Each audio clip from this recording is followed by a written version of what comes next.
Presentan este trabajo las siguientes personas: la maestra María Elena Maruri, bienvenida.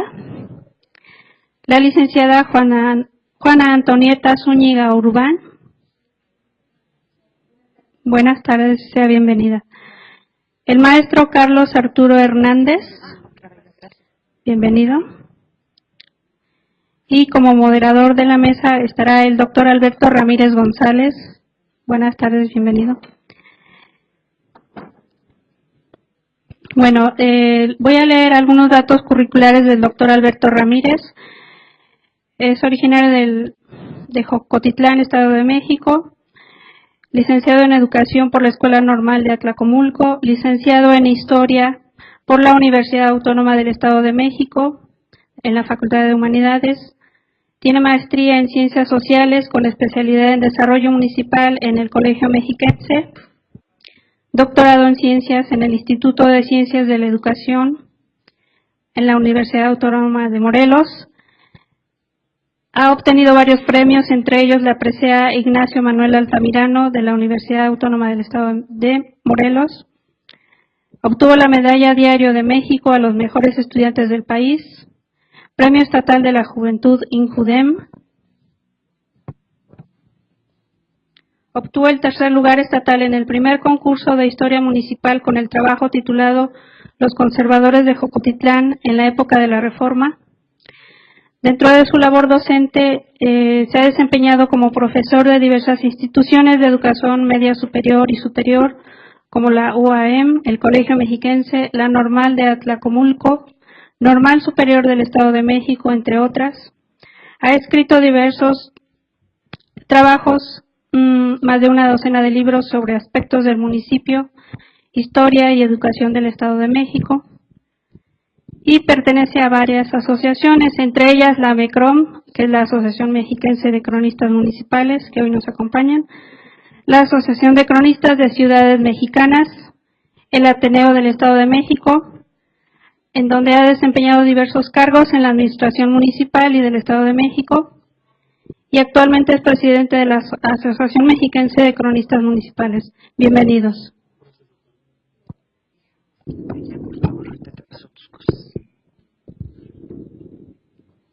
Buenas tardes a todos. En primer lugar, quiero agradecer la invitación del doctor Alejandro Vargas Castro, presidente del Colegio Mexiquense, quien tuvo a bien invitar a la Asociación Mexiquense de Cronistas Municipales a participar en esta tercer feria del libro de las ciencias sociales, y que evidentemente para la MECROM es una invitación que no podíamos omitir. También quiero agradecer la presencia, el tiempo del licenciado Constantino Acosta Dávila, quien es el delegado del INAH en el Estado de México, quien también nos aporta unos minutos de su valioso tiempo, precisamente para conocer algo de la producción editorial que viene desarrollando la MECROM. También es importante resaltar la presencia de los cronistas municipales del Valle de Toluca, algunos compañeros que se han trasladado desde el Valle de México, muchas gracias por estar aquí con nosotros, colaboradores de las publicaciones, alumnos de la Facultad de Humanidades, público presente. De verdad que para nosotros es muy grato contar con su presencia. Si me lo permiten, voy a presentar al doctor José Guadalupe Palacios Balbuena, quien es el cronista municipal de Mexicalcingo, y él hará los comentarios a un par de obras que el día de hoy se presentan. El doctor Guadalupe Palacios nació en el municipio de Mexicalcingo, estudió en la Facultad de Medicina de la UAM, posteriormente estudió en el Colegio de México la licenciatura en la Administración Pública, incorporándose al gobierno federal a partir de 1989 y hasta 1997. Posteriormente se desempeñó como funcionario en el gobierno del Estado de México de 1997 al 2000, Fue secretario del Ayuntamiento de Mexicalcingo de 1991 a 1993 y posteriormente del 2006 al 2009.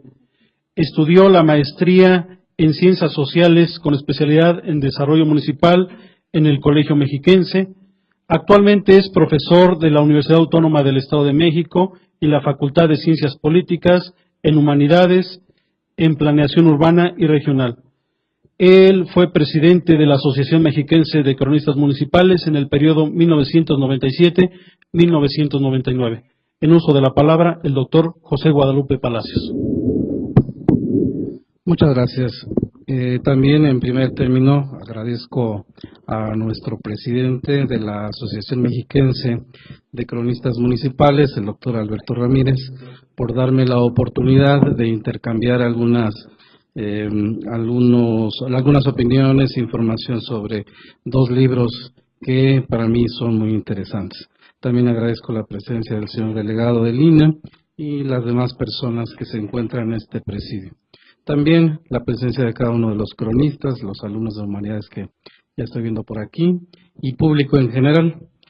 Este foro es muy interesante para la difusión de la cultura local del Estado de México, y los cronistas municipales nos sentimos muy contentos en poder compartir con académicos, con público en general, con cronistas, con gente que desea saber más sobre la cultura de los pueblos del Estado de México.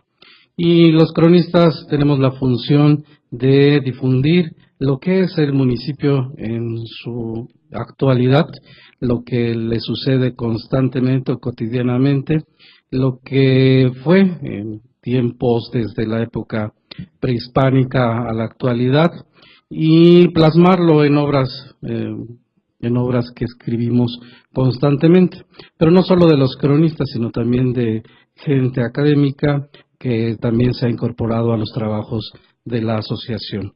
Y en ese tenor están los trabajos que se presentan el día de hoy. De un cronista municipal, sin que ser historiador o sin ser antropólogo o tener experiencia en la investigación en ciencias sociales, nos proporciona los datos empíricos del municipio de Malinalco. Y a esto me referiré como primer término. Es la presentación de la monografía de Malinalco, la monografía municipal de Malinalco, cuyo autor es Félix Sánchez Benítez, y lo edita la Asociación Mexiquense de Cronistas Municipales. Esta monografía tiene un formato tradicional de las obras anteriores que los cronistas ya hemos presentado en varias ocasiones. Dos muy importantes fueron las de 1998 y las de 1997. Como primera experiencia, las de 1997 son unas obras sencillas, pero que tratan de recopilar lo más importante de cada uno de los municipios del Estado de México. Y estas monografías están editadas por el gobierno del Estado, cuya intención era formar la identidad de los municipios, y más que formarla, dar a conocer qué eran cada una de las entidades de nuestro Estado de México. En ese mismo sentido, el gobernador César Camacho Quirós en 1997, y con motivo del sesquicentenario, del sesquicentenario de la fundación del Estado de México, se autorizó el programa editorial de monografías municipales. Esta segunda parte son obras un poco más complejas, más a detalle de lo que sucede en los municipios. La intención de estos dos programas, y no quiero dejar a un lado los antecedentes de esos dos programas editoriales, que también fueron las monografías de la época del gobernador Carlos Jan González, muy chiquitas, muy sintéticas, pero que ya nos daban a conocer algo importante sobre los municipios. Y un concurso previo que hubo de presentación de monografías, de elaboración de monografías, que al final no pudieron ser editadas. Bueno, teniendo esta historia de las monografías municipales en el Estado de México, los cronistas nos hemos acostumbrado o tenemos ya la idea o el estigma de que tenemos que hacer la monografía municipal. Pero creo que es algo importante, porque son las únicas obras que hay en algunos municipios donde no existe más información que la que presenta el cronista municipal. Muchas de estas monografías son más de datos empíricos, de una descripción general, desde una visión a veces muy empírica o muy de la experiencia del cronista, sin que tenga una metodología, sin que tenga un referente teórico para poder dar a conocer realmente lo que es el municipio. Es un esfuerzo importante de los cronistas, pero que no ha quedado en esa instancia. Ahora, en el periodo del doctor Alberto Ramírez, le ha dado un impulso académico muy importante para que se inviten a gente especializada, a antropólogos, historiadores, sociólogos, economistas, etcétera, para que no nos quedemos nada más con las monografías, sino podamos utilizar las distintas herramientas teóricas y metodológicas, y entonces sí tratar de entender la realidad del municipio en que vivimos.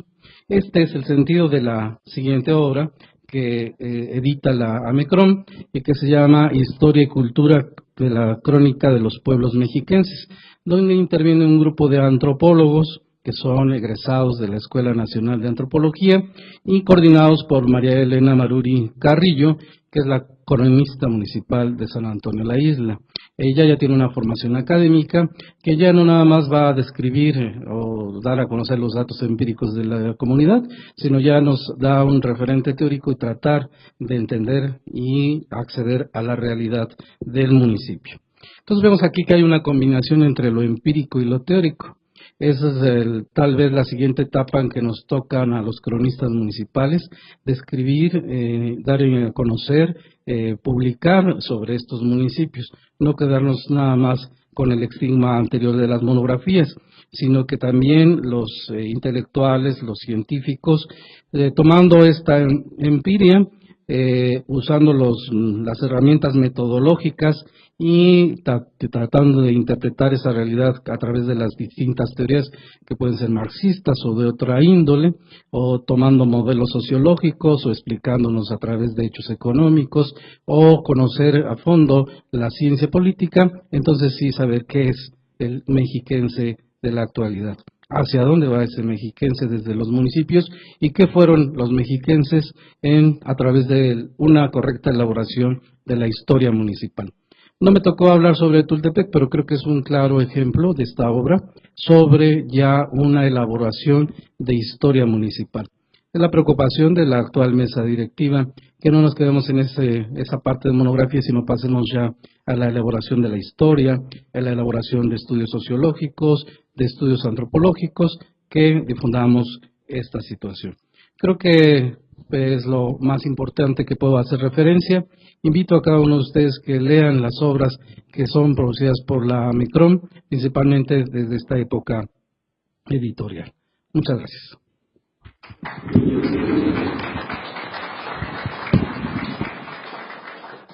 Hechos estos comentarios, pasaríamos a la presentación como tal de los 4 trabajos que nos convocan esta tarde. En primer lugar, estaríamos haciendo alusión al texto denominado Historia y Cultura, Crónicas de Pueblos Mexiquenses. Este texto es coordinado por la maestra María Elena Maruri Carrillo, y si me lo permiten, voy a hacer algunas referencias curriculares de su persona. Ella es egresada de la Escuela Nacional de Antropología e Historia de la ENA, con la especialidad de etnohistoria. Cursó la maestría en Antropología Social en el Centro de Investigaciones de Estudios Superiores en Antropología Social, CIESAS. En la ENA ha impartido cursos en las especialidades de etnohistoria, arqueología y etnología. Actualmente se desempeña como auxiliar de investigación en el Departamento de Investigaciones Educativas del Centro de Investigación y Estudios Avanzados del Instituto Politécnico Nacional, DIE Sinvestab, sede sur. Es cronista municipal de San Antonio la Isla, Estado de México. Entre sus trabajos recientes está el catálogo documental del Archivo Histórico Municipal de San Antonio la Isla. Como artículos se menciona Educación e Instrucción Primaria en la Intendencia de México hacia los albores de la Independencia, Organización Política de los Pueblos Indígenas en los Códices Techaloyan, Testimonios sobre el culto a la Sierra Nevada durante el Virreinato, el Patrimonio Histórico y Cultural de San Antonio la Isla, Estado de México, y sistema de cargos en San Antonio la Isla, pasado y presente en la organización cívico-religioso. Cedemos el uso de la palabra a la maestra María Elena Maruri Carrillo. Bueno, gracias a todos por estar aquí. Buenas tardes. Y también quiero agradecer este espacio, esta oportunidad de dar a conocer y difundir toda una serie de trabajos y resultados que hemos elaborado y hemos realizado a lo largo de mucho tiempo, y que bueno, en el espacio con los cronistas municipales ha sido muy importante para nosotros, particularmente para mí, que ha sido una ventana abierta para difundir, para fomentar y divulgar una serie de aspectos culturales, históricos de mi municipio, que es mi tierra materna, ¿no? Y que de alguna manera me ha permitido dar a conocer una serie de trabajos antropológicos y también históricos en los cuales he podido desempeñarme. Sin embargo, en este momento vengo a presentarles una obra, una compilación que hicimos, ¿no?, con una serie de compañeros egresados también de la Escuela Nacional de Antropología, quienes se encargaron de escribir una crónica con respecto a algunos de los pueblos mexiquenses. Bien, la antología, pues titulada Historia y Cultura, Crónicas de Pueblos Mexiquenses, compila 7 ensayos antropológicos que tratan sobre crónicas de pueblos mexiquenses, en particular San Antonio la Isla, San Martín Coyoacán, San Pedro Totoltepec, Texcoco, Jiquipilco, Huehuetoca, Gualupita y el Santuario del Señor de Chalma. En su mayoría, los textos son resultado de varios años de investigación etnohistórica, por lo que forman parte de trabajos especializados presentados como tesis en etnohistoria en la Escuela Nacional de Antropología e Historia del Instituto Nacional de Antropología e Historia, INA, de donde somos egresados los autores, ¿no? La antología surgió con la intención de difundir los estudios históricos y antropológicos sobre varios pueblos mexiquenses.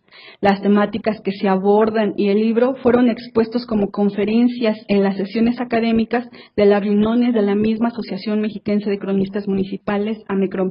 Fue un espacio logrado para nosotros, fue un privilegio el haber expuesto estas inquietudes ya en forma de textos, ¿no?, científicos que pudieran dar a conocer muchos de estos aspectos socioculturales de nuestros pueblos, ¿no?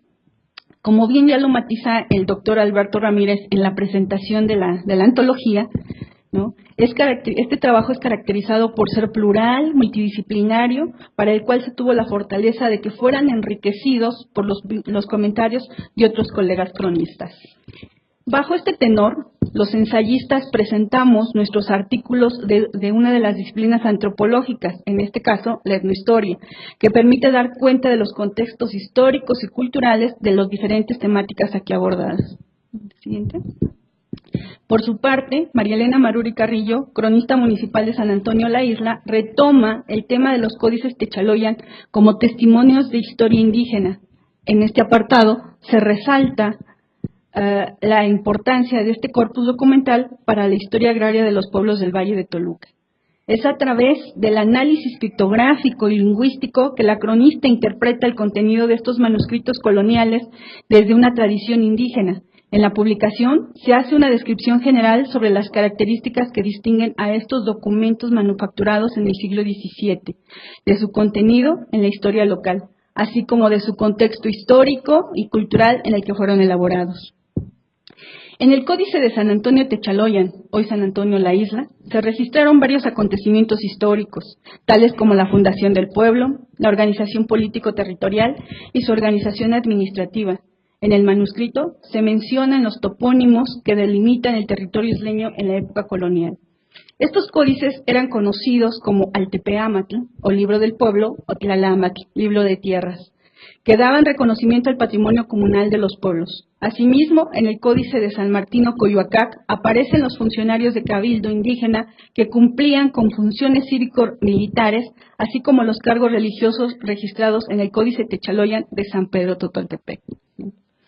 En el texto, la influencia franciscana en Texcoco, escrito por Rosa María Rivas, muestra el trabajo perseverante de los seráficos para evangelizar a los indígenas. Asimismo, dar a conocer la vida religiosa de esta orden. La narradora describe los vínculos sociales que mantienen los franciscanos con las familias texcocanas. Siguiente. La redactora comenta que la política franciscana por evangelizar y catequizar implicaba incorporar a los indígenas a la cultura judio-cristiana. Por tal motivo, en Texcoco empezaron a fundar escuelas para indios. Fray Pedro de Gante, Juan de Tecto y Juan de Ayora se establecieron en Texcoco y hacia 1523 comenzaron su labor misionera. Rivas Valdés explica la labor de los franciscanos por sus enseñanzas en las artes. Menciona la influencia iconográfica plasmada en la arquitectura texcocana y la presencia del Colegio de Santa Cruz Tlatelolco en la educación de los nobles indígenas en el siglo XVI. Por su parte, María Eugenia Villegas presenta un trabajo etnográfico a partir de la investigación participante, en la cual aborda los rituales agrícolas de los otomíes de Jiquipilco en torno a sus creencias y prácticas religiosas. En este caso, la especialista en ciencia religiosa logra dar cuenta de las festividades de los fieles católicos, de los tiempos y espacios sagrados. Asimismo, hace mención a las danzas que son ejecutadas por los devotos de tales prácticas religiosas. Su estudio se centra en los rituales otomís que son reminiscencia de una antigua tradición indígena cuyos aspectos culturales son muestra de la organización familiar, la lengua, las creencias, el culto, uso y costumbres que dan identidad al pueblo otomí, que mezclados con la fe cristiana son el resultado del sincretismo que hoy día es fuertemente identificado en el centro ceremonial de Santa Cruz Tepexpan. Siguiente, por favor. En el culto a los cerros que presenta Raquel Patricia Guerrero, aborda una práctica ancestral entre los pueblos del Valle de Toluca que concebían a las montañas como repositorios de los recursos naturales para la subsistencia de las poblaciones, cuya cosmovisión que integraba a las deidades prehispánicas del agua con lugares y mitos prehispánicos. Guerrero Gutiérrez da a conocer que los mitos de creación están vinculados con el culto a los cerros, cuya pervivencia está presente en las ceremonias de petición de lluvias entre los pueblos agrícolas de México. Siguiente. La ensayista menciona la percepción de un paraíso donde moraban las entidades primigenias del agua, quienes tenían como función proveer a la humanidad de mantenimientos, entre ellos el agua como líquido vital. Su trabajo de análisis se centra en el estudio de las crónicas y los códices que contienen referencia al culto a los cerros sagrados a los que se les rendía ofrendas y sacrificios en fechas y espacios específicos. Hoy día se mantiene presente el culto a los cerros en la festividad de la Santa Cruz. Por su parte, Luis Mauricio García toma como eje temático a los graniceros y es a través de su caracterización y prácticas rituales que nos ubica cómo es que se ha dado el culto a la naturaleza, así como la relación tan estrecha entre la religiosidad y las prácticas agrícolas. El autor justifica el culto a la naturaleza a través de la presencia humana en relación con el medio ambiente, de cuya interacción se generarán las diversas concepciones del cosmos. Plantea principalmente 3 momentos en los que la sociedad va a darle sentido a su entorno: externalización, objetivación e internalización, cuyo inicio de tal proceso es la observación de los fenómenos climáticos y astronómicos. La siguiente, por favor.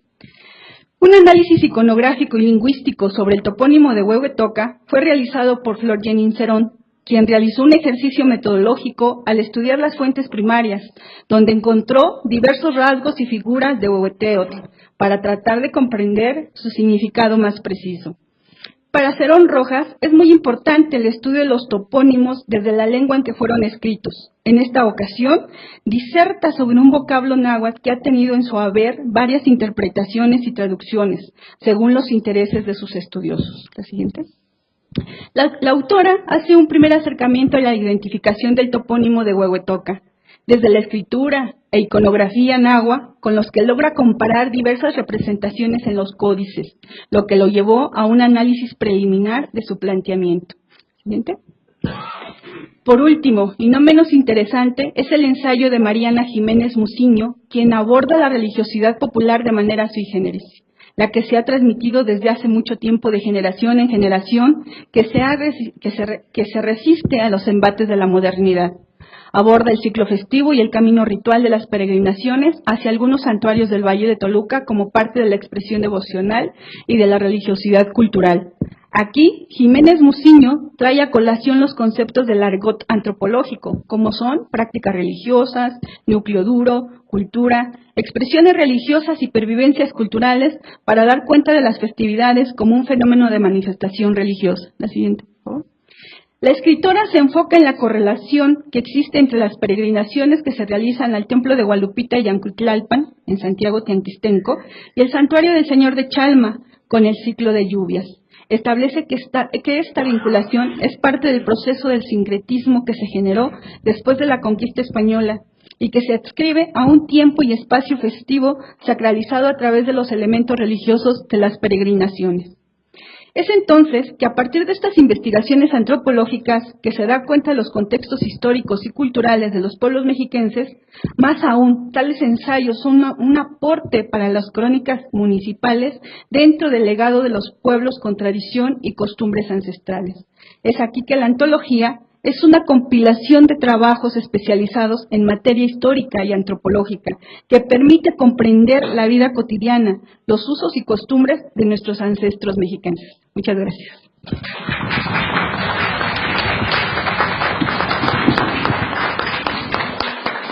Agradecemos la participación de la maestra Marilena Maruri y ahora corresponde la presentación del texto denominado Tradición y expresión musical de un pueblo, el caso de Tultepec, escrito por la licenciada Juana Antonieta Zúñiga Urbán. Me voy a permitir también leer algunos datos curriculares.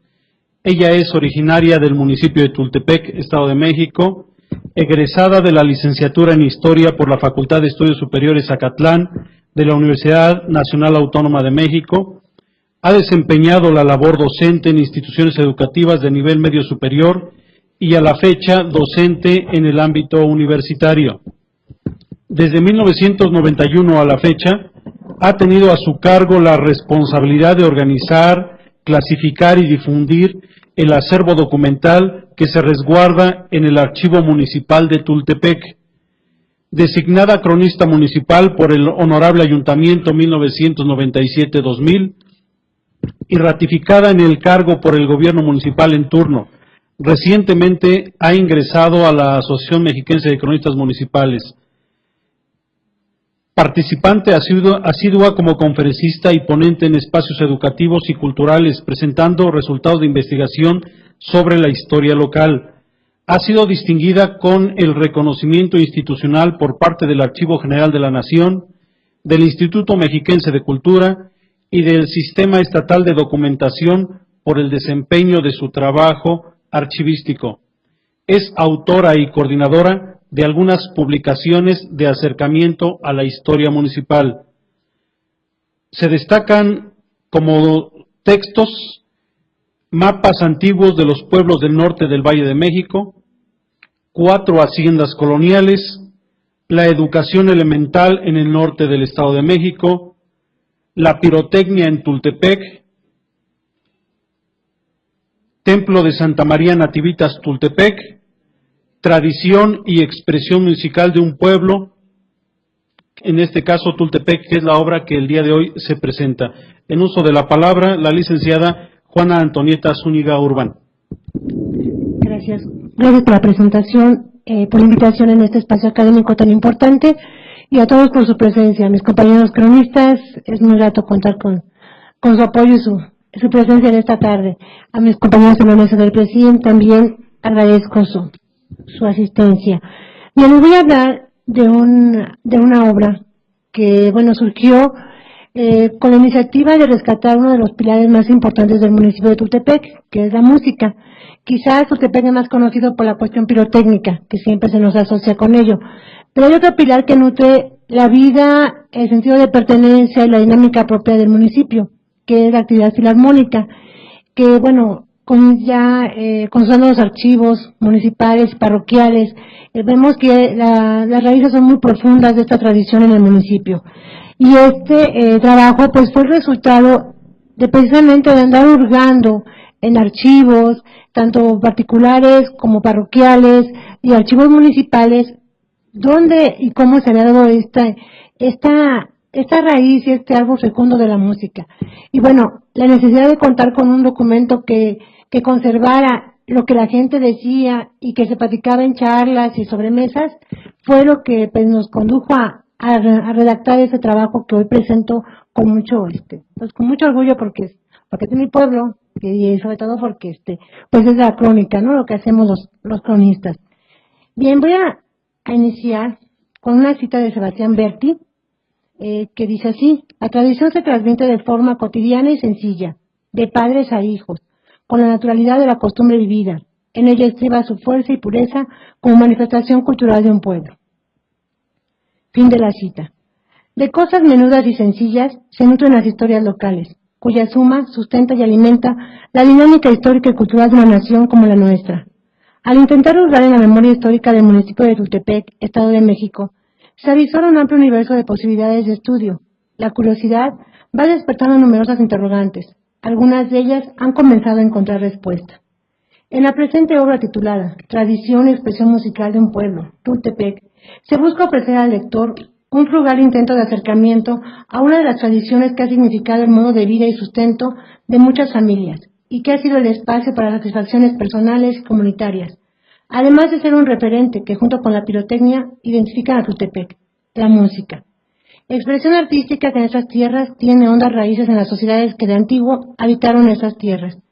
Las crónicas, códices, pinturas y materiales arqueológicos constituyen las principales fuentes de información para el estudio de estas sociedades.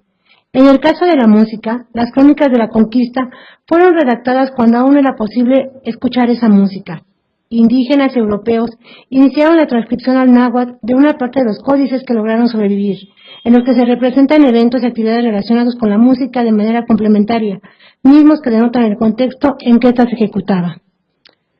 Fuente inagotable de información es la poesía precortesiana, pues refiere los instrumentos, los usos y el carácter de la música y el ritmo con que se acompañaba a la danza, prácticas de carácter puramente comunitario. Una de esas poblaciones antiguas fue el sitio arqueológico hoy denominado Loma Tultepec, antes Isla Tlachomulco, localizado al noroeste de la Cuenca de México, reportado por los arqueólogos norteamericanos Parson y Sanders en la década de 1970, que actualmente comprende el territorio de los municipios de Tultepec y Mechorocampo en el Estado de México. Esta área presenta evidencias arqueológicas de asentamientos humanos a lo largo y ancho de la elevación llamada Loma Tultepec, que datan del periodo clásico y del posclásico, en sitios como Iniquía, Las Palmas, Loma Tenopalco, El Mogote, Mirador, Totola, Terremote y San Martín Cintongo o Teparcachichilpan. Los resultados de los proyectos de salvamento arqueológico realizados recientemente, entre ellos estaba el arqueólogo Luis Córdoba Barradas y nuestro compañero José Hernández Rivero, apuntaron que estos sitios pudieron estar vinculados a funciones de tipo administrativo y culto ceremonial. Por tanto, los vestigios arqueológicos como silbatos y flautas hallados en el área fueron empleados en otros tiempos para acompañar con música las ceremonias y rituales que formaban parte de la vida cotidiana de los habitantes de la Loma Tultepec. En el siglo XVI se produjo el contacto con el mundo hispano, generándose una serie de transformaciones. Paralelamente a la conquista militar se produjo la otra conquista, la del espíritu. Es importante apuntar que el trabajo y entrega de los franciscanos, orden encargada de la evangelización de esta región, se extendió más allá de la predicación y la conversión, pues abarcó en muchos casos la enseñanza de las artes y oficios, así como de la música y el teatro edificante, pilares importantes en la conquista espiritual. Los religiosos descubrieron que el indígena gustaba del canto y la danza, aprecio que trasladaron a la misión evangelizadora. Donde se establecían los frailes, se construían templos y escuelas, en las que se enseñaban cantos religiosos y se formaban los coros de niños, a fin de apartar a los naturales de los elementos y prácticas de la danza y el canto que ellos llamaban canto pagano. La enseñanza de la música se refinó en las capillas de música, fundadas en Texcoco, Cuautitlán y Tepozotlán, a las que seguramente acudieron jóvenes hijos de caciques indígenas de la región para aprender el castellano, los principios, dogmas y prácticas de la nueva religión, así como la música y el canto, recursos provechosos en la tarea evangelizadora. Fue pasmosa y admirable la capacidad de los indígenas en el aprendizaje de la música, así lo narran las crónicas como la de Motolinía y Mendieta. Durante el siglo XIX, época de continuas revueltas y levantamientos armados, la música de este pueblo, como así se refiere, un poquito antes, se refieren los documentos los documentos estaba por ahí. En eso. Siempre se refieren a esos documentos como la música de ese pueblo, no dice la música de Tultepec, sino la música de ese pueblo, no dejaba de acompañar las celebraciones cívicas y actos oficiales, como tampoco estaba ausente en las fiestas religiosas que se celebraban devotamente a pesar de los tiempos difíciles y convulsos que vivía el país en esa centuria. Los músicos asistían a la celebración, tanto de actos cívicos como hasta de un matrimonio o casorio, como también se le llamaba, o a una amena tertulia, a las reuniones familiares, así como el velorio o entierro de algún paisano. Eventos que rompían con la monotonía del trabajo cotidiano de los habitantes de Tultepec en el siglo XIX. En ese siglo, sus habitantes se hallaban dedicados a las labores del campo, cultivando entre otros productos como el maíz, frijol o haba, o bien se dedicaban a la raspa de magueyes, eran tlachiqueros, para extraer el aguamiel para la preparación de pulque. Había quienes vivían del cuidado de algunas reses, que eran los menos. Otros tantos eran arrieros y se dedicaban a transportar mercaderías a lugares relativamente distantes, como la Ciudad de México y a los municipios mexiquenses de Villa del Carbón, San Pedro Escapuzaltongo y Gilotzingo. Y los más trabajaban como jornaleros o peones en las haciendas y ranchos cercanos, como Santa Inés, Xaltipa, La Corregidora, Guadalupe, entre otros. Se apuntan estas circunstancias de contexto porque durante el siglo XIX y buena parte del siguiente, el trabajo del músico filarmónico no era registrado en los documentos, ni en la tradición oral como un trabajo formal, era más bien considerado como una actividad complementaria de su ocupación primordial, salvo raras excepciones, en su mayoría el jefe de casa o jefe de familia se denominaba a sí mismo como jornalero en términos generales. En el archivo de Tultepec se conserva el registro de datos de la práctica de la música durante el siglo XIX, en acervos documentales que aparte se conservan en archivos como los de Cuautitlán y Tepozotlán, y por supuesto en el propio Tultepec. Además se recuperaron en la tradición oral comentarios, anécdotas y noticias que permitieron en la medida de lo posible recobrar parte de la vida y obra de los filarmónicos que han formado parte de la vida musical de Tultepec. Por el origen de los documentos que se guardan en los archivos municipales, estos pueden tratarse de solicitudes, avisos, comunicados, notificaciones, invitaciones, programas o bien recibos de pago por el servicio de la música. En el archivo municipal de Tultepec, la primera referencia documental de la música de este pueblo data del 3 de septiembre de 1838, año en que México experimentó la amenaza de la primera intervención francesa, mejor conocida como Guerra de los Pasteles.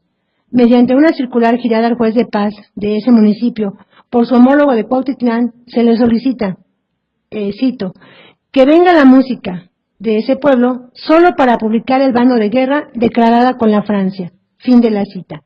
Un ejemplo más es la solicitud del jefe político del distrito de Zumpango, mediante la cual pedía al alcalde municipal de Tultepec que asistiera a ese lugar las compañías filarmónicas de viento y de cuerdas de esa localidad para acompañar la solemnidad del inicio del movimiento de independencia.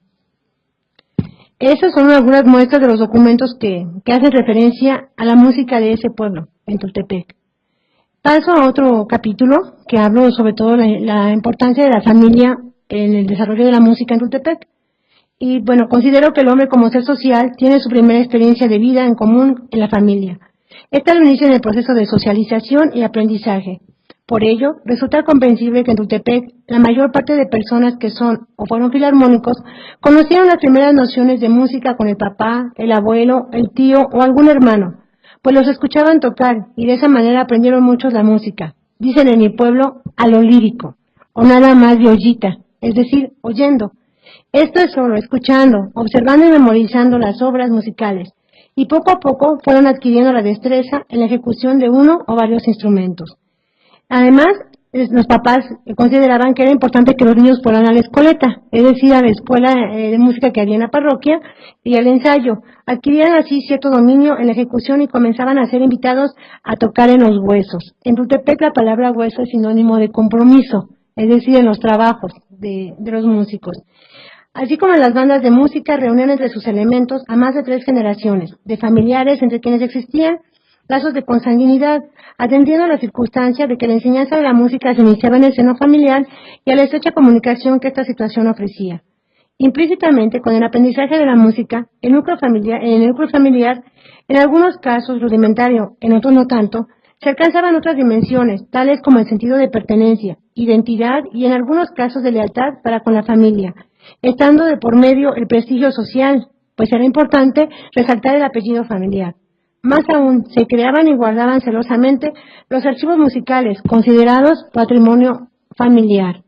Esto hace comprensible que durante el siglo XIX y buena parte del siglo XX, los nombres de las agrupaciones musicales hicieran alusión a los patronímicos familiares. Los Silva, sí, un poquito más adelante, por favor, un poquito más que eso vimos al principio. Un poco más. Ahí empezamos. Empezaba muy tierna, era la enseñanza musical.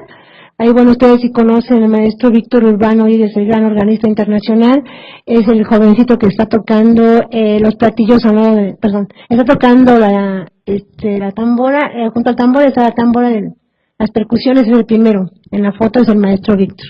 Esa banda es conocida como la banda de los niños de Río Escondido, porque precisamente participaron en la película dirigida por el Indio Fernández, protagonizada por María Félix, y los niños de Tultepec, todos son familias, entre ellos, eran dirigidos por el papá del maestro Víctor, don Manuel Urbán.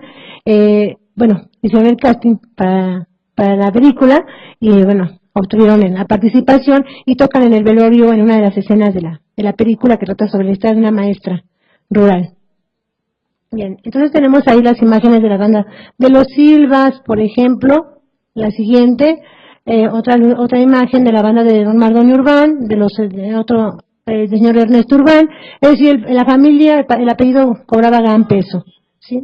Hay otras de los García, que es también una de las más antiguas, y de los Sánchez, encabezadas por don Gumercindo Sánchez. Adelante, por favor. En Tultepec, estas de las bandas de música o viento, pues participan en casi todos los eventos de nuestra vida comunitaria, y también las de otros municipios, e incluso en otras entidades del país.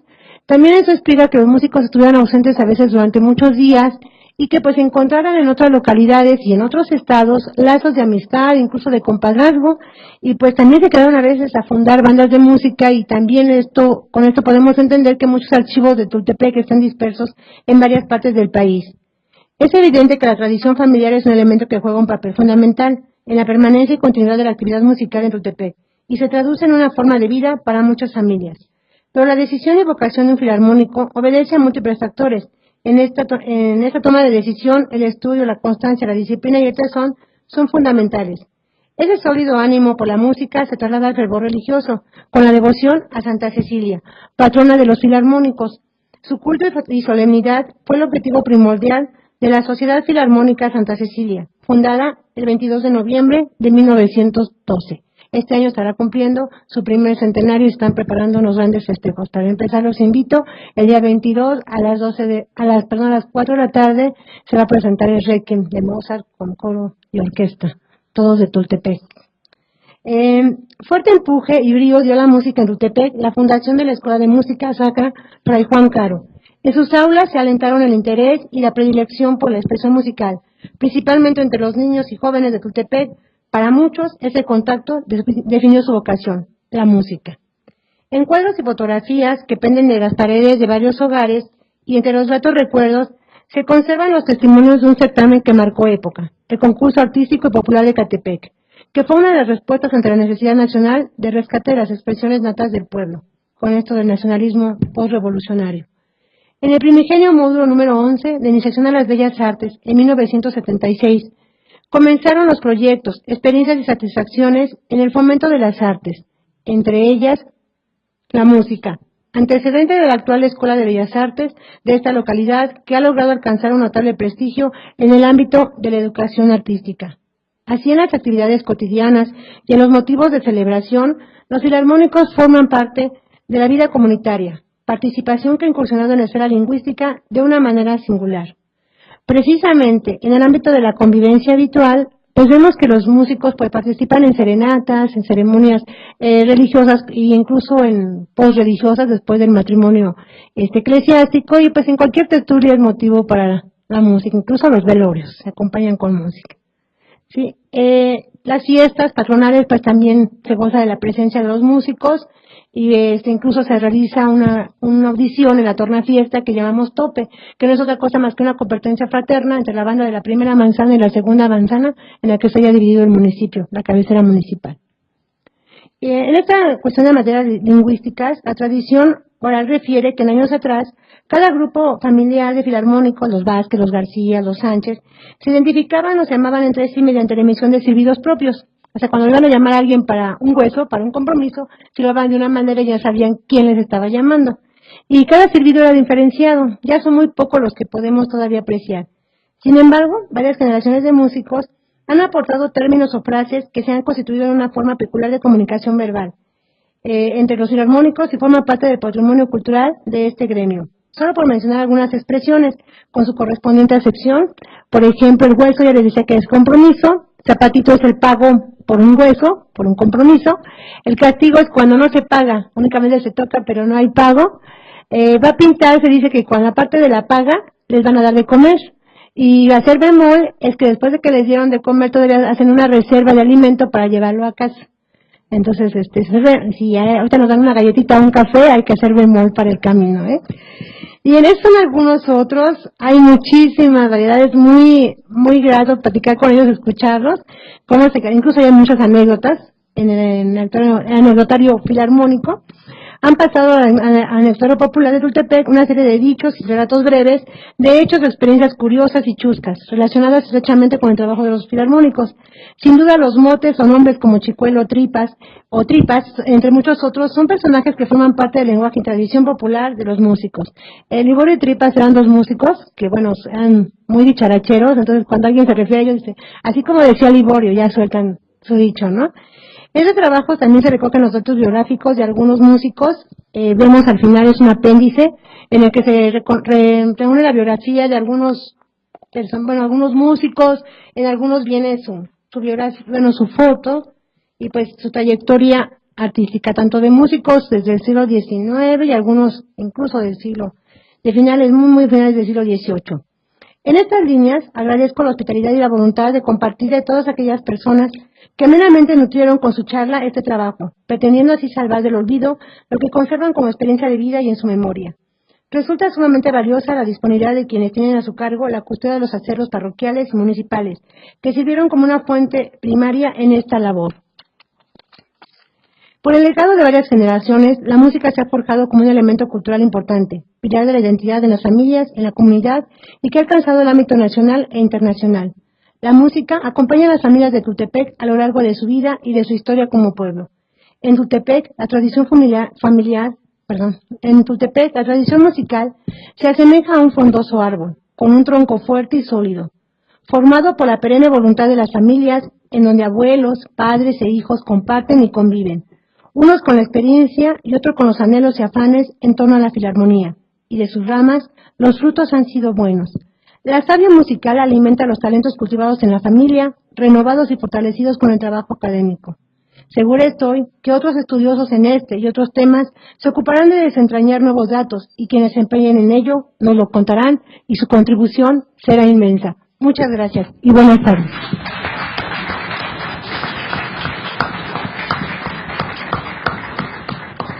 Agradecemos la participación de la licenciada Juana Antonieta Zúñiga Urbán. Y ahora es turno de presentar al maestro Carlos Arturo Hernández Dávila. Él es egresado de la licenciatura en Etnología por la ENA, tiene la maestría en Antropología Social y es candidato a doctor por la misma institución. Ha trabajado temas de los pueblos otomíes en las sierras de Las Cruces y Monte Alto. Entre sus publicaciones destacan Y mares son nuestros ojos, el exilio jesuita en Italia de 1763 a 1779, publicado por la Universidad Iberoamericana Santa Fe.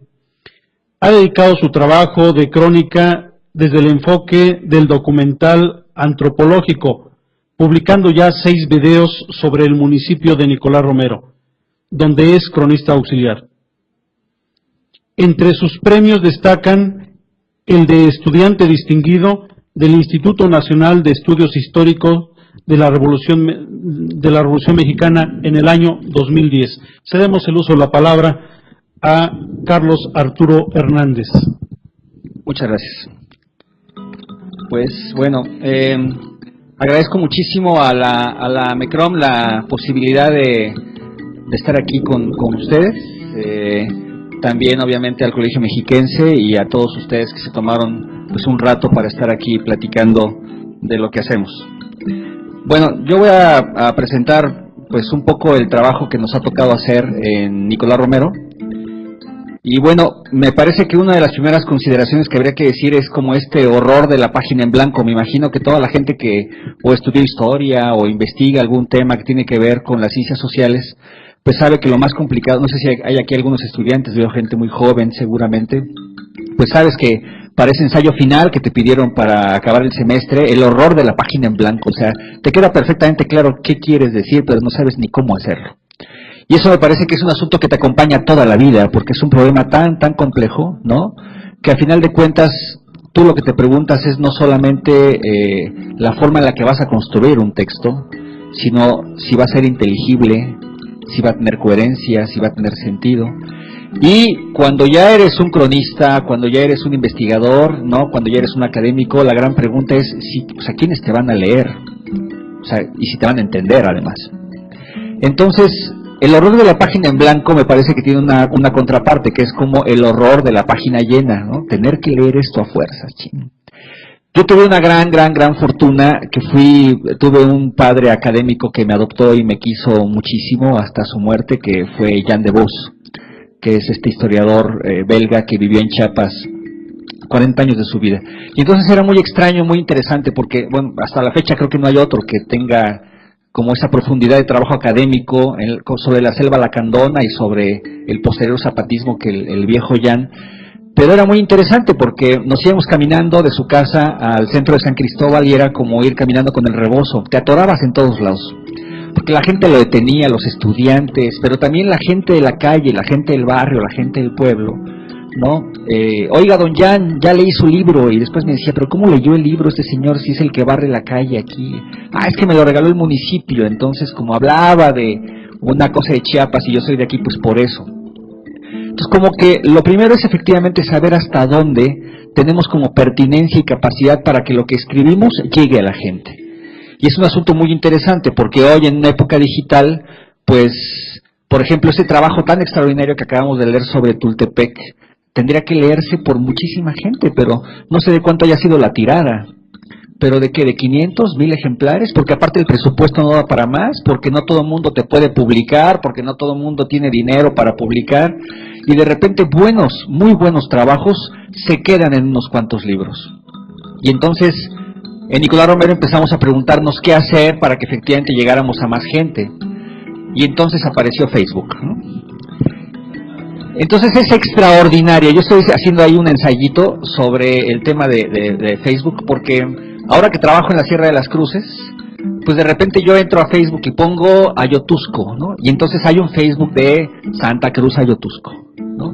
Y lo coordina o lo modera un chavo de 20 años que sube fotos, que entrevista gente, que sube videos, y de repente fue ahora la fiesta de la exaltación de la Santa Cruz, el 14 de septiembre, subió fotos y un video y lo vieron 4000 personas, ¿no? Y digo, no todos lo comentaron, pero de repente te vas otra vez al Facebook y pones San Bartolo Ameyalco y te sale que hay un Facebook de Ameyalco y hay uno de Chalma, hay 17 que yo he podido revisar.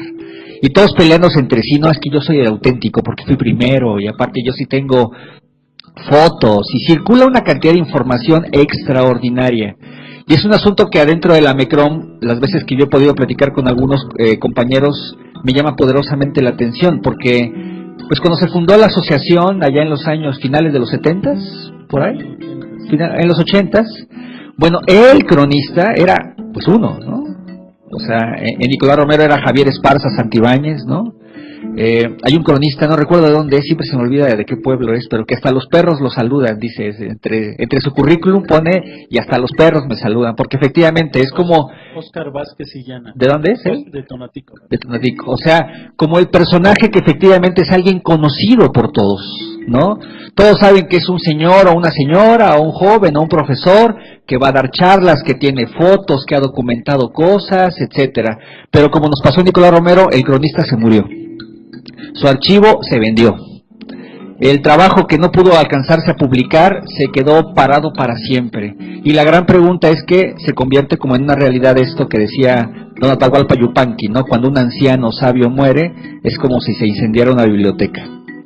Entonces lo que tratamos como de discutir es como este asunto de, bueno, a ver, la pertinencia de cómo puede circular el conocimiento que los cronistas y los académicos hacen. Si nos esperamos a que, digo, no voy a hablar ni bien ni mal del Instituto Nacional de Antropología e Historia, porque soy egresado de la ENA, pero hay académicos y no del Estado de México, pues, hay académicos del INA que me dicen, oye, ya publiqué, o ya tengo lista una investigación buenísima sobre, no sé, un tema padrísimo X, sobre tal cosa en Yucatán, o sobre tal cosa en Chiapas.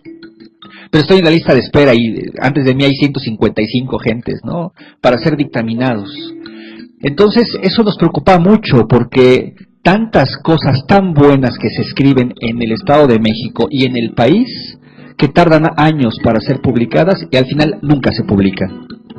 Entonces, empezamos a tener un serio problema, porque cómo hacemos uso de las redes sociales y cómo divulgamos trabajos de una extraordinaria capacidad entrañable. Segundo, me parece que una de las cosas que empezamos a ver en nuestro caso, Nicolás Romero, es la persistencia de la memoria, un poco parafraseando, ¿no?, a Salvador Dalí. O sea, la gente de veras no olvida, y es impresionante. Hicimos ya 6 documentales, ahorita trajimos 3, el más reciente se llama El algodón y el molino, que es sobre la fábrica de la colmena. El que presentamos el año pasado se llamó En Río Grande está la flor, sobre el pueblo de San Ildefonso, donde tiene muy hundidas sus raíces el delegado de Lina, tu abuelo es de ahí. Y uno es un libro documental que tiene también su video sobre San Francisco Magú, que es un pueblo de fuerte raigambre otomí en el estado allá en Nicolás Romero. ¿Y qué empezamos a hacer? Pues un poco lo que hizo la maestra, fuimos con la gente, pero aparte de la grabadora que llevaba la maestra, llevamos una cámara de video. Y la gente se transforma. Ante una cámara de video la gente se saca mucho de onda al principio.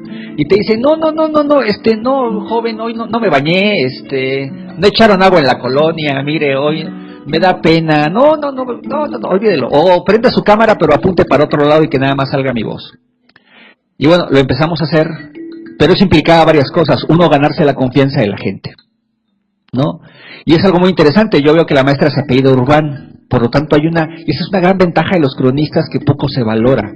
Son personas que en la comunidad tienen un arraigo. Entonces, a mí sí me ha tocado ver, por ejemplo, que llego con algún cronista joven y va a ver una señora que no ha querido dar entrevistas a nadie y le dicen, a ver, ¿tú quién eres? No, pues yo soy hijo de... o sea que tu abuelita fue tal, tu abuelita y yo fuimos a la primaria, sí, pásale, a ti sí te voy a entrevistar, o sea, sí te voy a dar la entrevista. Y de repente el chavo que está haciendo la tesis, que no es del pueblo, pues nunca lo recibe, ¿no? Entonces, ojo, chavos, acérquense a sus cronistas, de veras que les van a abrir muchas puertas. Bueno, empezamos a grabar a la gente. Y la gente al principio sí tuvo este ejercicio como de decir, bueno, ¿para qué es? Nicolás Romero es una tierra muy compleja, nació Fidel Velázquez, ¿no? Estábamos muy jóvenes allá en el 97 en el 96 cuando fueron las campañas, ¿no? Esa campaña que era Somos el Cambio, que hizo el PAN, muy interesante allá en esa época. Y entrevistaban a don Fidel Velázquez y dijo, me acuerdo que para el Excelsior, don Fidel, ¿qué va a pasar si pierde Nicolás Romero el PRI? No, Nicolás Romero jamás va a ser de otro partido que no sea el de los obreros, pero si pierde Nicolás Romero yo me muero, ¿no? Entonces gana la presidencia municipal el PRI el 10 de noviembre de 1996 y don Fidel Velázquez se muere en marzo del 97. Un hombre de palabra, sin duda, ¿no? Entonces, cuando íbamos a entrevistar a las personas, la gente nos decía, ¿esto es para el PAN o para el PRI? No, pues para nadie. Entonces para el PRD, no, tampoco, ¿no? Entonces, vencer resistencias iniciales. Tratar de demostrar a la gente que era un asunto en el cual estábamos intentando, entre todos, proponer una reconstrucción de memoria. Pero ojo, aquí sí teníamos un serio problema. Yo soy antropólogo, yo no soy historiador. O sea, a mí el tema del pasado es un tema que me parece relevante siempre y cuando me dé como claves para entender lo que está pasando en el día de hoy. Pero, oh sorpresa, conforme fui trabajando más y más estos temas, descubrí que la historia, la antropología, la arqueología, las ciencias de la cultura están obligadas a un diálogo fraterno, continuo y permanente. O sea, nadie puede quedarse en su isla, ¿no? Yo la verdad es que sí recuerdo mucho, eso lo digo para los estudiantes, esta frase de Lévi-Strauss, que Lévi-Strauss odiaba la historia, no era su tema, pero en alguna parte dijo, no hay gran libro de historia que al mismo tiempo no sea un gran libro de antropología. Y eso pasa con muchos trabajos. Si me preguntaran si el trabajo de la maestra Urbán es un trabajo de historia, yo diría que no, es un trabajo que tiene esta capacidad de ser transdisciplinario, y a eso estamos invitados a escribir el día de hoy. De tal forma que cuando empezamos a entrevistar a las personas en Nicolás Romero, se dio un clic muy interesante, porque de decir, no, joven, no me bañé, no me entreviste, me da pena, me da vergüenza, ¿no? Pasamos a otros casos muy interesantes. Por ejemplo, llegamos y le decíamos a la gente, bueno, ¿para qué es la entrevista? Pues estamos intentando reconstruir la historia del pueblo. Ah, bueno. Pero nada más tengo 20 minutos porque me voy a mi cita en el Seguro Social. Y pasaban 3 horas. La señora ni se había ido a su cita en el Seguro Social. Y le decíamos, oiga, ¿sabe qué? Ya vamos a acabar la entrevista porque ya se nos acabaron los cassettes para grabar. Ya se va, y no, ni le he platicado de la cristiada, no le he platicado de la huelga del 36, venga por favor mañana, eso está bien bonito. Y mañana, y regresábamos al otro día y ya había llegado la comadre, ¿no? Y ya nos habían conseguido una cita con otra señora, y ya estaban lamentándose que hacía apenas unas semanas había muerto doña Julita, que tenía 100 años.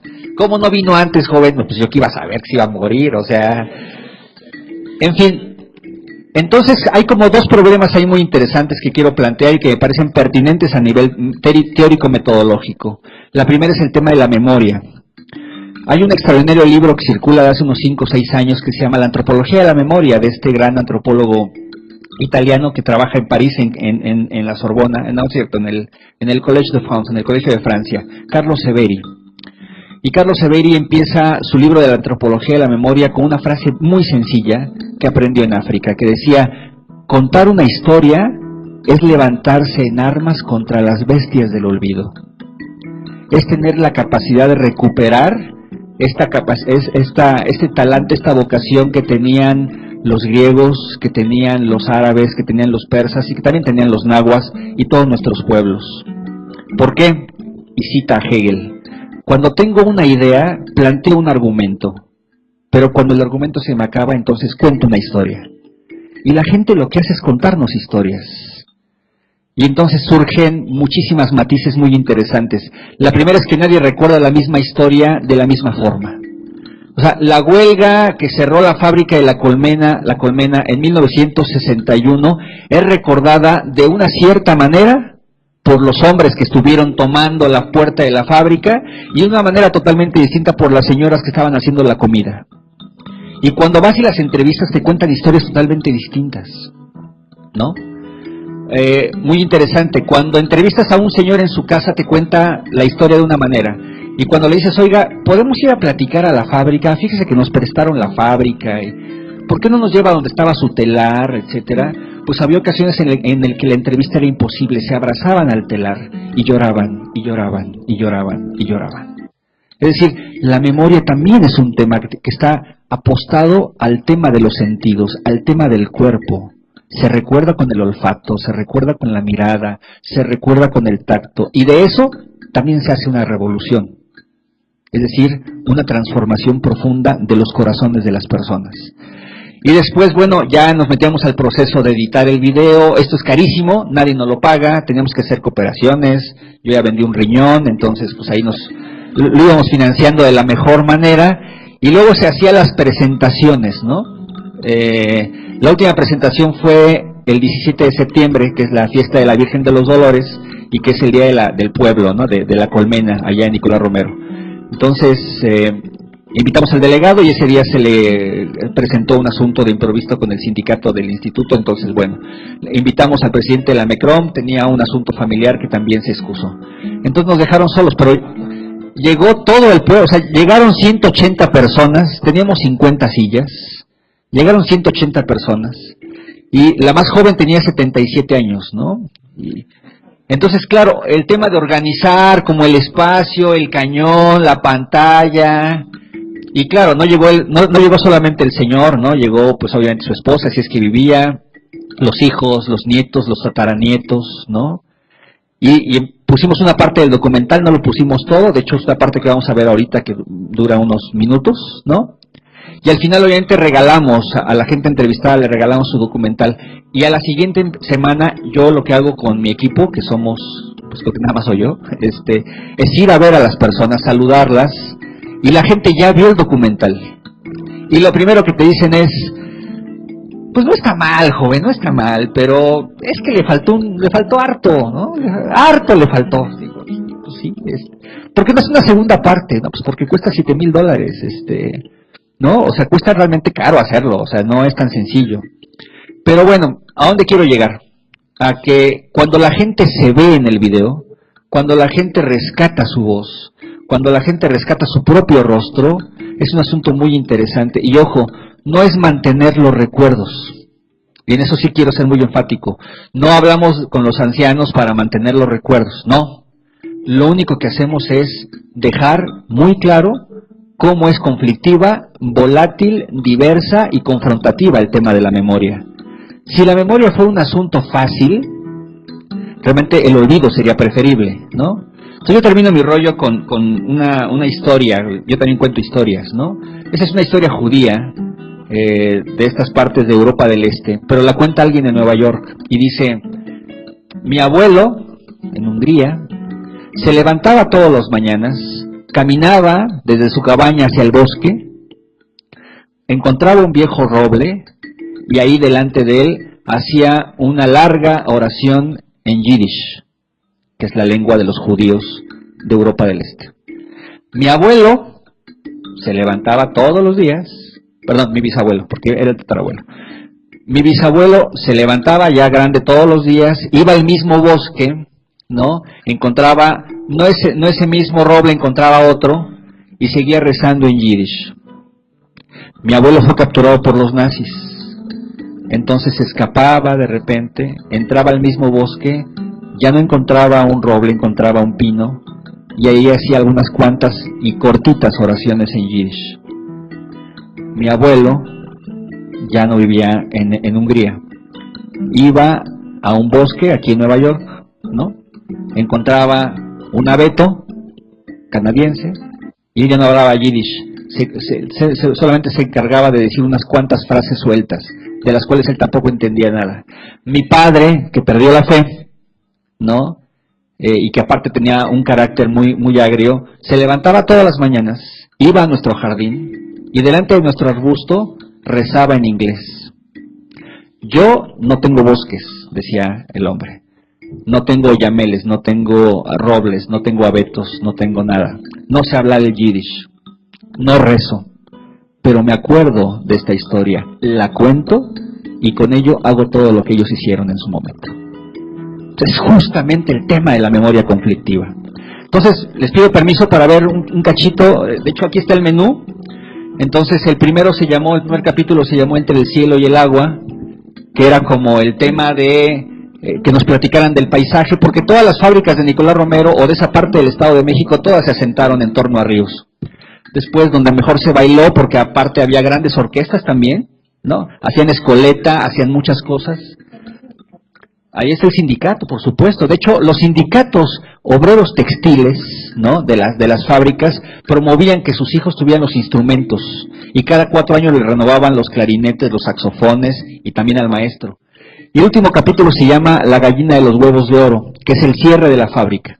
Te voy a poner un cachito de La gallina de los huevos de oro, y pues a ver cómo lo ven. No sé si el volumen se controle desde aquí o desde allá. ¿Ya? Y al final voy a cerrar con un par de comentarios finales.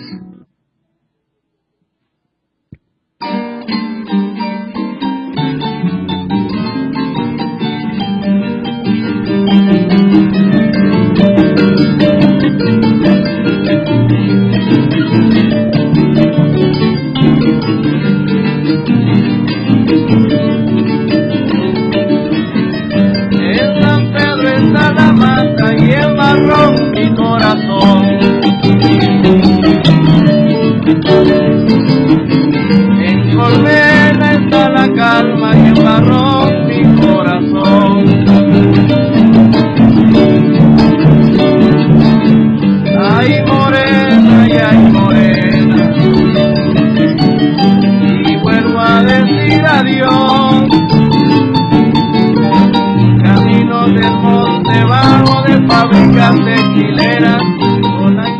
Hacia mediados del siglo XIX apareció la Casa Grande en el Molino Viejo del Monte Bajo. Entonces, con menos de 5,000 habitantes, la mayoría de ellos campesinos otomíes, esta municipalidad albergaría uno de los polos industriales más grandes del Estado de México.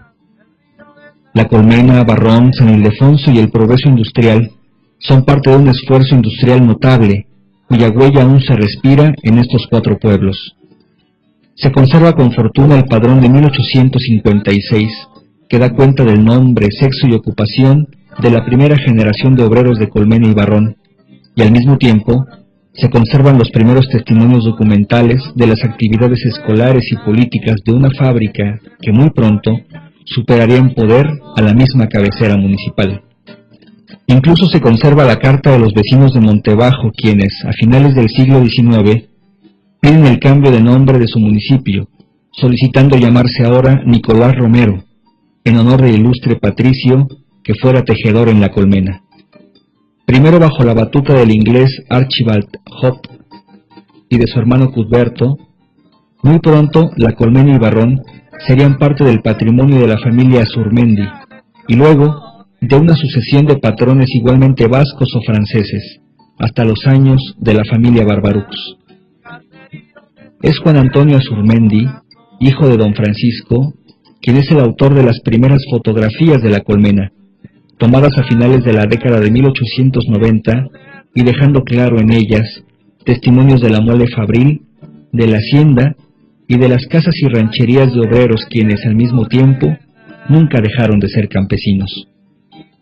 La fábrica fue la vida del pueblo. Escuchemos el amor con el que aún la recuerdan sus hijos. Mi papá era de Transfiguración y cuando decían, él nos contaba que en aquel tiempo contaban que aquí donde se hizo la fábrica, decían que estaba haciendo una casa bien grandototota, decían en aquel tiempo las gentes por allá arriba, y vámonos para allá, para el Molino Viejo. Ahí hay una casota que están haciendo bien grandota y están solicitando gente. Y venía mucha gente de allá del monte, que le llamaban Monte Alto, como se llama, ¿no? Como es. Originario, mi papá era de San Miguelina. Llegó para acá cuando trabajó la fábrica, cuando trabajábamos en la fábrica. Fueron los primeros, segundos obreros trabajadores de la fábrica La Colmena. Mi abuelito trabajaba en el molino. Después del molino, ya después era panadero. Cuando la fábrica empezó a trabajar aquí, era una fábrica de molino de trigo. Después todavía dentro de la fábrica en un sótano hay piedras de lo que fue el molino de trigo, a donde están las oficinas. Y nos platicaba mi papá que fue la primera fábrica que hubo aquí en Nicolás Romero, y luego seguía la de Barrón, San Ildefonso, el Progreso. Fueron los pioneros de que se hiciera aquí un municipio. Esta fábrica fue fundada en el año de 1880, por ahí aquí, o quizá un poco antes. Entonces, una zona de obreros, junto con Barrón, que era de hilados. Allá hilaban el algodón y aquí se tejía. La chimenea roja que ahí está la fecha, 1887. Mi papá, Aurelio Galván, fue el que nació en esa época, el 25 de septiembre de 1887 nació mi papá. Y a mi papá le dieron su base, su lugar de planta, que dice como decía. En 1905, mi papá fue prendero, hacían unos tercios de manta, cada rollo medía 100 metros, y hacían tercios, que les llamaban, y los llevaban para San Antonio Abad, que ahí era donde estampaban las telas, y había unas telas muy finas que ya quedaban estampadas, y las mandaban para Europa, cuando estaban en guerra. La fábrica es del tiempo cuando nos gobernaban los extranjeros. Voy a hacer un adelanto porque el tiempo nos va a comer. por La Colmena y Barranca. Voy a llegar a la parte como de la conclusión. De los tejedores de 2 telares, 3 telares y 4 telares. Era lo máximo que podía llevar uno. Ya la fábrica. Bueno, el orgullo obrero lo tenemos. Verá usted, nosotros teníamos un fondo de resistencia que lo formábamos nosotros los trabajadores para cuando hubiera una huelga o no. Porque aquí crecía uno, se casaba un obrero, tenía sus hijos y sus hijos estudiaban hasta 6º año cuando mucho y a la fábrica. Se casaban esos que habían entrado así, tenían sus hijos y a la fábrica. Bueno, el orgullo obrero lo tenemos, ¿sí? Por eso queremos que se recuerden todos estas gestas para nosotros heroicas, porque aquí nacimos.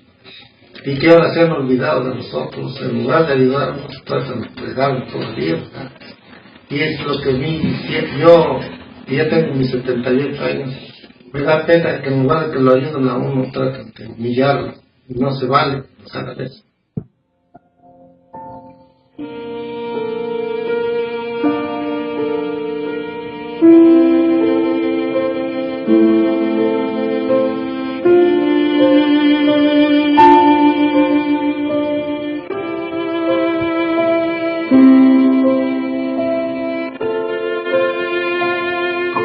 Después de 1961, sobre La Colmena apareció la incertidumbre, la zozobra y en algunos casos el hambre. Aún hoy, muchas personas recuerdan el empeño del padre Víctor Cervantes por crear talleres productivos de apoyo a las obreras desempleadas, o las despensas que contenían harina de maíz y leche en polvo, destinadas a brindar un bocado a los hijos de los obreros cuya fábrica había cerrado de la noche a la mañana. Después de 1961, se sucedieron los agravios, las luchas perdidas, la incomprensión. Los que ayer eran una sola familia, conocieron la división, la cárcel, la pobreza. ¿Cuánto vale la unidad de este pueblo? No lo sabemos. Lo que sí sabemos es que costó 1 o 2 generaciones que crecieron separadas y en discordia. Cuando la gallina de los huevos de oro murió, sus polluelos olvidaron que solo la unidad los mantendría fuertes y vigentes. Muchos recuerdos que desde uno La Colmena en todo, en deportes, en fiestas, en todo en general. Disfrutamos mucho de esa época tan bonita, pero pues todo ha pasado. Hasta la fecha me gusta, porque yo dejar mi colmena, por otra parte no dejo mi colmena. Yo no dejo mi colmena ni la cambio por otra parte. Mi colmena es muy tranquila. Les digo, era bien bonito. No, ya esos tiempos ya no vuelven. Ya acabó todo eso. Un 17 de septiembre, no me acuerdo el año, un 17 de septiembre iban a jugar la final a ver quién era campeón.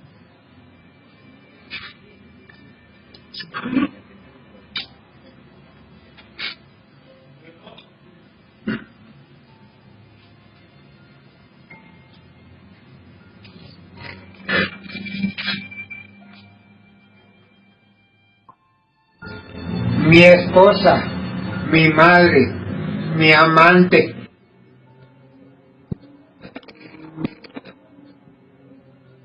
Yo sin ella no, yo quiero que esté ella aquí. Alguien viene y ella tiene que estar aquí.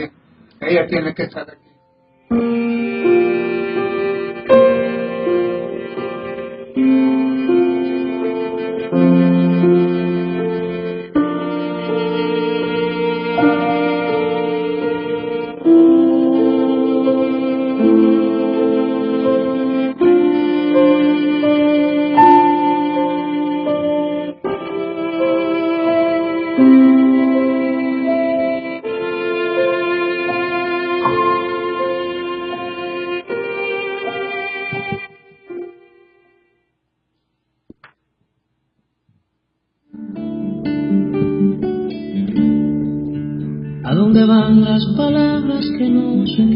Y bueno, ahí sigue ya la enumeración de los 116 vecinos que participaron.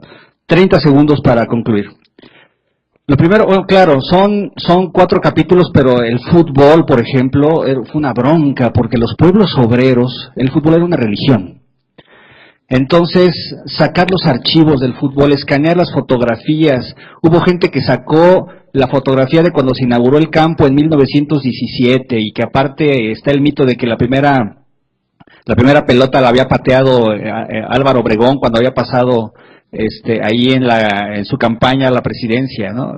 Yo creo que no metió mano porque no tenía, pero en fin, son trabajos que evidentemente tienen, yo creo que básicamente 3 características. 1, apelan al tema de la memoria. 2, sí están muy metidos en el tema de la melancolía, y en esta melancolía que ha como repensado mucho Roger Bartra, ¿no? Esta melancolía mexicana que efectivamente es una permanente ausencia, una enfermedad de los caminantes.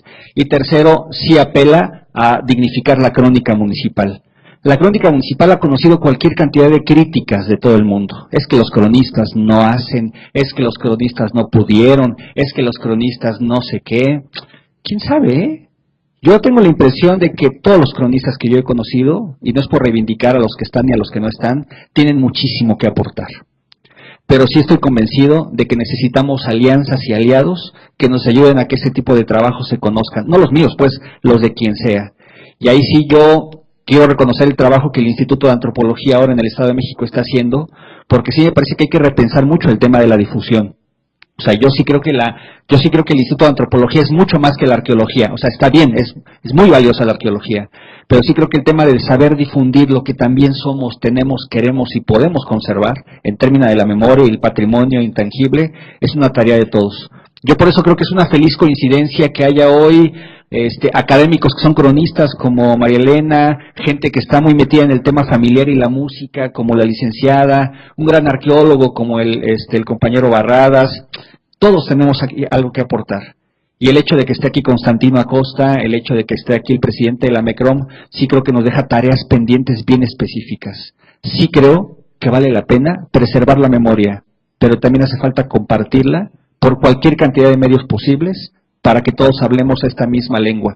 Y al final seamos, como decía el Principito, que el amor y la memoria nos hagan pensar juntos, aunque no nos hagan pensar igual. Muchas gracias. Agradecemos de manera especial a Carlos Arturo Hernández su participación, y si nos permiten 2 intervenciones más. La primera de ellas es para decirles que aquí afuera se encuentra una exposición de vinos artesanales, que también es una actividad que uno de los compañeros cronistas desarrolla.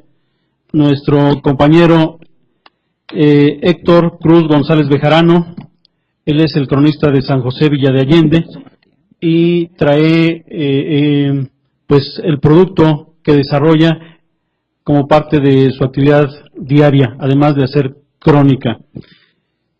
Va a haber una degustación al final de esta intervención por si desean acercarse. Yo no venía por hambre.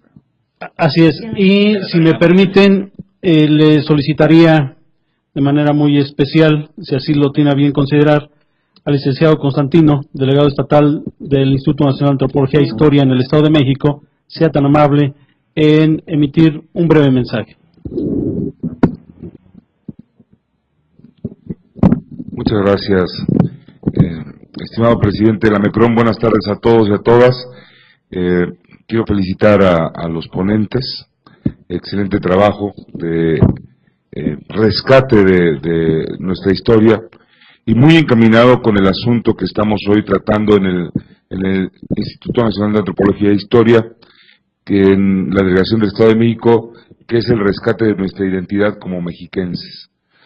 Sabemos todos que tenemos un Estado cuya complejidad radica justamente en la inmigración. Diariamente llegan las personas, cerca de 400 personas a nuestro Estado a radicar aquí. Y eso ha ido dando como resultado que se vayan perdiendo las cosas que nos identifican. Y se ha vuelto más local el asunto, como por ejemplo los trabajos que nos han presentado hoy.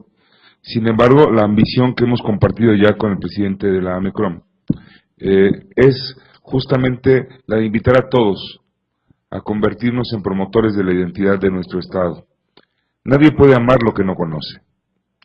Y nosotros necesitamos amar nuestro Estado. Necesitamos sentirnos mexiquenses, aunque sea un gentilicio relativamente nuevo. Necesitamos construirlo, y la única forma de hacerlo será unirnos, como ya lo has dicho, Carlos, unirnos en una fuerza, en una sola fuerza, para que hablemos un solo lenguaje, un solo idioma, que de las instituciones, tanto gubernamentales como nuestra propia alma mater, la Universidad Autónoma del Estado de México, pueda nacer este ejercicio que creo yo puede ser el principio de un gran trabajo, aunque complejo, para tener un cambio de actitud. La historia, bien ya lo habías dicho, nos tiene que llevar a encontrar de dónde venimos para saber hacia dónde podemos ir. Y el Instituto Nacional de Antropología e Historia en el Estado de México, pues está empeñado, señores ponentes, señor presidente de la MECROM, público asistente, estamos empeñados en construir nuestra identidad. Ojalá que ustedes nos puedan ayudar, ya que no tenemos, como lo dice Carlos, muchos recursos, pero sí podemos ir transmitiendo de boca en boca lo que hoy queremos construir. Sintámonos orgullosos de quienes somos, para encontrar quizá un mejor futuro. Muchas gracias, sobre todo me siento muy orgulloso de estar y muy honrado de estar en el Colegio Mexiquense, con quienes ya tenemos también pláticas, y hoy vamos a construir estas redes necesarias. Por mi parte, solo me resta agradecerles a todos su participación, y pues agradecerle principalmente al señor presidente de la MECROM por la gentileza de haberme invitado a este evento. Muchísimas gracias y estoy para servirles.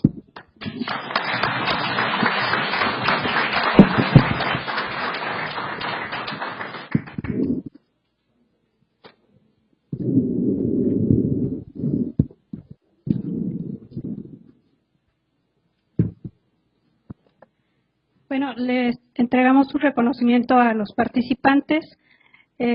María Elena Maruri, por haber participado en la producción editorial. Gracias. Un reconocimiento a Juana Antonieta Zúñiga Urbán. Muchas gracias.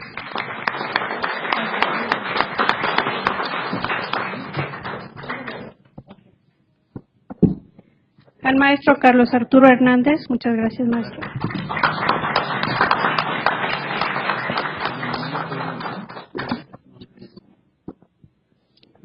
Al doctor Alberto Ramírez, gracias.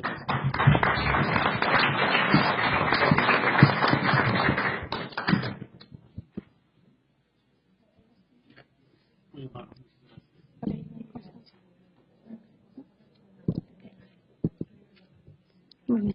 Y se le entrega unos libros de parte del Colegio Mexiquense al licenciado Constantino Acosta. Muchas gracias. Les agradecemos mucho a todos los asistentes y de verdad la invitación está abierta para que conozcan el sencillo pero muy fructífero trabajo de los cronistas municipales. Que tengan bonita tarde, feliz retorno a sus hogares. Muchas gracias.